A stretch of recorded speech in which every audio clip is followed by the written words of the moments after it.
হাসরের ময়দান যেদিন কায়েম হবে, আল্লাহ বলবেন, এ বান্দারা দাঁড়াও, দাঁড়াও, লাব্বাইক ইয়া রব।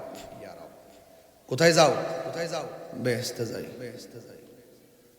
কোন ফজিলে বেহেশতে যাও? আমি নামাজ পড়ছি। আল্লাহ কই তুই মিথ্যা কথা কইছস।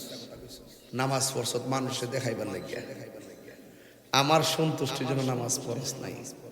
দাঁড়াও, দাঁড়াও, দাঁড় করে দিব। দাঁড়াও, দাঁড়াও, তুমি কোথায় যাচ্ছ? কোথায় যাচ্ছ?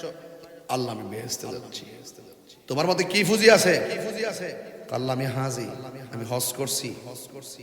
আল্লাহ কয়, আল্লাহ কয় মানুষ তোরে হাজি কইবার লাগি হজ করছ, নাইলে মানুষ তোরে কৃপণ কইব। এত টেহা তৈয়া হজ করে না, আমি তোর মনের খবর জানি। তুমি কই যাও? তুমি কই যাও? আল্লাহ আমি শহীদ, আমি শহীদ, আমি গাজী, আমি গাজী। আল্লাহ কয় মিথ্যা কথা কইছো, মিথ্যা কথা কইছো। তুমি গেছিলা, তুমি গেছিলা বাঁচবার লাগিয়া, মরবার লাগিয়া গেছলা না, যে যদি দিকে আইতালে বেড়াগিরি করবা, মানুষ তোমার হাজি করবা, তুমি মরে গেছলা গা। আসলে আমার সন্তুষ্ট করার জন্য শহীদ হয়েছেন। দাঁড়াও, দাঁড়াও, দাঁড় করাই দিবে। হাসর মাঠ, উলঙ্গ অবস্থায় মানুষ এইভাবে একের পর এক বিভিন্ন অজুহাতে দাঁড়ায় যাবে। এরপরে বলেন রহমান কে?